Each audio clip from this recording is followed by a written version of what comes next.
Hello there, Sir from 17 once again. This is my Metal Gear Solid 5 S-Rank walkthrough. This is episode 28, this is Code Talker, and I think that this is one of the hardest missions to truly do effectively.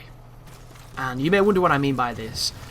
This is not a hard mission to S-Rank, this is not a hard mission to beat, but this is a hard mission to get those rankings on and still feel good about how you did it. Because there are so many ways you can circumvent these areas that are just disgusting, really. And I tried for so long to try and sneak past the skulls, but it just isn't clean.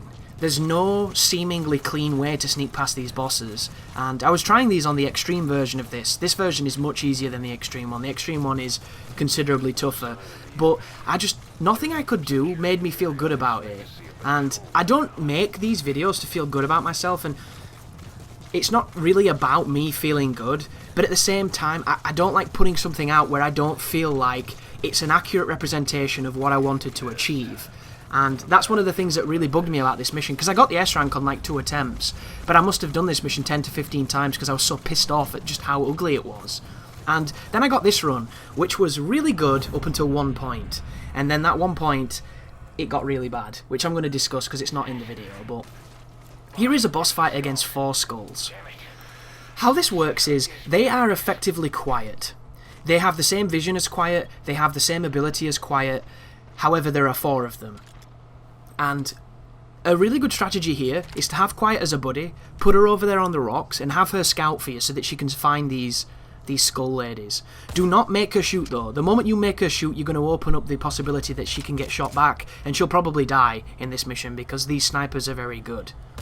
If you can hit these girls in the head, you will take off roughly about half their life. However, because of bullet drop, and because if you're like me, you don't have a very good scope on your rifle, you can't always get the best kind of shot unless you're a very good assessor of distance. But they don't know where you are at the beginning of this fight, and that works to your benefit. If you pop up and you see the reticle with the sniper symbol, it doesn't mean they know where you are, it means they're about to know where you are. So as long as you don't let them know where you are at any point, you have the advantage in this entire fight. And my recommendation is to hug this rock that I'm behind and pick them off systematically, but don't kill all of them. Take 3 of them down and leave 1 alive. You will lose out on a bonus for killing all 4 of the skulls, but you will make your exfiltration considerably easier in the grand scheme of things, even though that's the part that actually fucked me on this run. The problem is, I don't know how to get past this section without shooting. The only thing I can think of, which I tried and it does work, is you can arrive here in a tank and you can drive past them, because if you remember, every time we fought the skulls, even when they know where you are, it doesn't void your stealth bonus, so it doesn't class as an alert. So you can drive past these in a vehicle and get to the next section, and you're fine. But is there anything dirtier than that? Like, I don't feel good about that. I don't feel good about representing that on my channel. I want to show you a really cool path that gets you through without the need of a tank, for one thing, and another thing, to show you that it can be done. But I tried so many times, and it just doesn't seem like that's a thing. And then to make matters worse, when all 4 of them are alive, they will then guard the exits when you're dragging Code Talker out. So if you're going for all the bonuses, there's no way you're going to get no retries, because getting past them while you're carrying somebody is insanely difficult because of just how good their vision is. And on Extreme, their vision's even better. Their reactions are even better. Like, everything about them is better. So this mission is just, like, I don't think you can get no trace, and if you can, it involves being lucky, and I hate the notion of that, and I can't wait to be proven wrong, / you know, see somebody else do it or figure something else out myself, because I really wanted to get that better bonus on this, because I think this is a really cool mission and I like it a lot. One thing you need to bear in mind here is you can't take too long. The longer you take on this fight, the worse your rank will be, because a lot of your bonuses aren't going to push you high enough. Your time bonus is a really, really important part of this.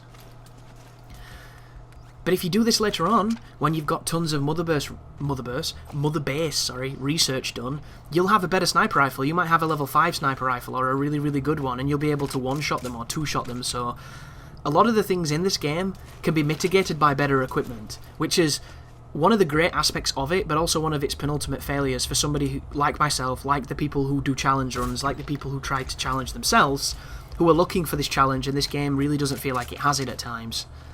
And when it does have the challenge, it has it for stupid reasons. And there's a great example in this level coming up later on. When I have Code Talker on my back and I try and get out of the mansion, I've run out of the mansion a dozen times in other runs, but in this one, for some reason, I get Superman punched by a zombie and then I can never pick the guy back up. The only way to pick him back up would have been to CQC a bunch of the zombies, and I didn't want to do it because I'm always thinking, what could I do differently to make this a no trace run? And the moment you use CQC, you lose that bonus. So, in the end, on this video, I end up tranquilizing the guy who attacked me and turned me into that human gangbang, which I was really tempted to put it up as a fail video, but I don't think you really got the full feeling of just how pissed off I was at that point, because I'd done this perfectly, I'd stealthed into the mansion perfectly, I'd got Code Talker perfectly, and then the easiest part of the mission, I just got battered around like a tennis ball, and I literally couldn't pick him up, because every time you get hit by them, you drop the person you're carrying. And they weren't going to kill me, they weren't doing enough damage to kill me, but there were no way in hell I was picking him up. And it got me so mad, I restarted. And it was really frustrating, but there you go. So, right now, we've took out a couple skulls. 2 of them are down, there's 2 left. One of them's possibly injured, but I don't know where they are, so I'm going to use Quiet to move up a little bit to see if she can pinpoint some of them deeper in the forest. Depending on your bond with Quiet will depend on how good she is at this point. I've had times where she spotted all of them all the time and she was amazing, and then I've had times where she wasn't really good at all, so there is a little bit of unpredictability as far as that's concerned. And you can use her to shoot if you want to, but once again, it will void the no trace bonus, and they will start shooting back at her, which can make things kind of tricky. But the reason I'm being so tentative at this moment is because I don't want anybody to spot me, because I know I have to sneak past one of them, and to do that, I don't want her to know where I am, because if she does, she's going to make the next section considerably more difficult, and by the time you get to the mansion, they'll know something's wrong, and if they know something's wrong, it puts them into a completely different pattern, which is not desirable, but it's definitely manageable if you put yourself in that spot. So there's one super close to dying, and then there's one who I haven't even touched yet, so I'm waiting to try and see the laser of the one, and then Quiet spots her for me. And I think she's behind something, so my first shot misses. Yeah, that sucks. And watch this, just as I get her in my sights, she moves. That is some straight up Gears of War 1 locust ducking bullshit when you've got the long shot, that. But after you've done the mission called Metallic Archaea, you can Fulton these ladies out and you can get their ability for your parasite suit. And it gives you the ability, I think it is to cause mist. I think it's mist. One of them allows you to jump, I think. One of them allows you to get armor, and the other one allows you to generate mist. So right now, I've taken 3 of them out, and I need to stealth past the 4th one. So at this moment in time, I've never managed to do this without her knowing where I am. So as I've been sneaking through the forest, she's had a beat on me the entire time. But this time, I managed to do it without her seeing me, which was really empowering, and this is the way you want to always do it. The reason I'm using the stealth suit is for this very moment. This suit enables you to run and to crouch walk considerably closer to enemies than you would be able to in any other given situation. However, when you are standing up and you get close enough to grab them, then they can hear you. I noticed that on some armoured enemies when I was trying to get up a cargo crate the other day, but every other distance, it's really powerful. Like crouch walking, you were almost invincible crouch walking, and that is literally the only reason to use this suit, because the camouflage of it is just not very good unless it's a nighttime infiltration. That being said, the footsteps are so powerful, so it's a really good piece of gear. And I was also using it so I could move through the penthouse quicker, because speed in that place is really important, because if you get mixed up, there's about 4 or 5 dudes in that place and there's no shadow. Like, you are completely exposed. It's really nerve-wracking, but the path I'm about to show you is guaranteed effortless. The only issue is getting past the puppets, and if they punch you, good luck, because you're going to have to start kung-fuing the shit out of them. Or using an item, which is what I really didn't want to do. But as soon as you get up here, you're going to get a checkpoint, and this is where you know whether or not that the woman was aware of you, because if you get to this bridge and they say they know that there was a fight between the snipers, then the pattern will be different. But if it doesn't say that, you're good to go. And this path here is really effective. Like, I think this path even works on extreme, which is saying something, because the awareness is much higher then, but I think I crouch walked this path on extreme, so don't quote me on that. I suppose you'll be able to quote me when I make that video. But when I do that video, it's going to be on my other account, and my big boss is going to have a bandana because he looks amazing.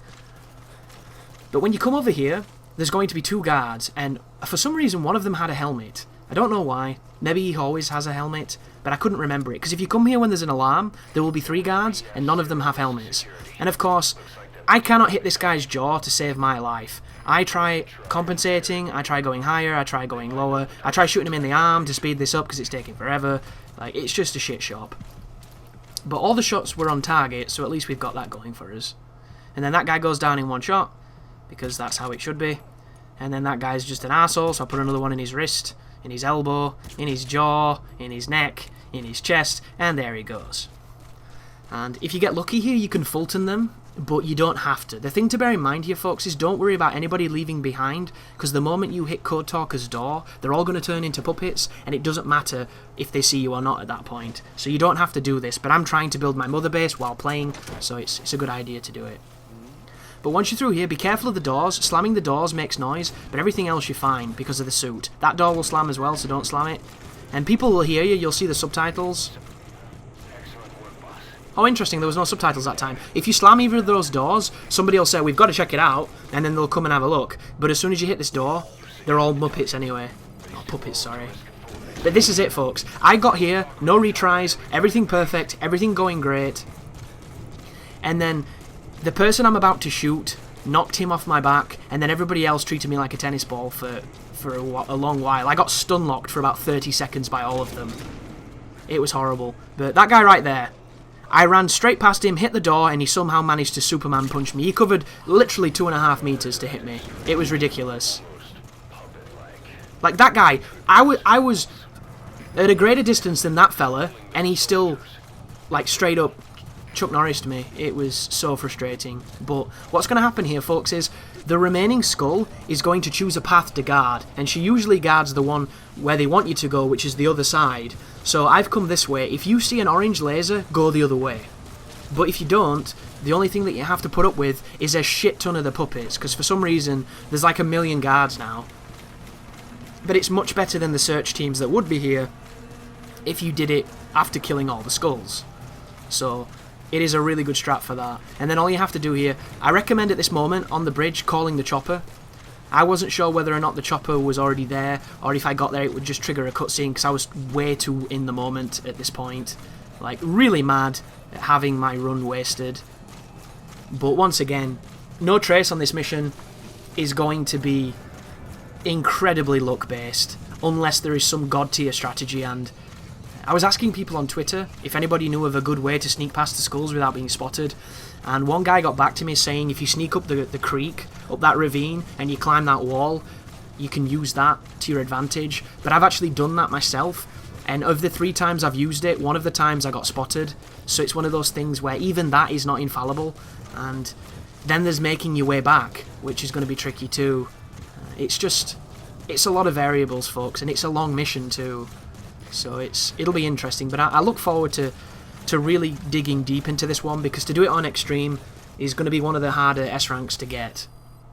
But I can guarantee you can probably bum rush it, do it super fast, and still get the S rank, because the ranks are so fucking lenient. But you know, if you're trying to do it in, shall we say, a more charming method or a more graceful way of getting the rank, then that's going to be very, very challenging.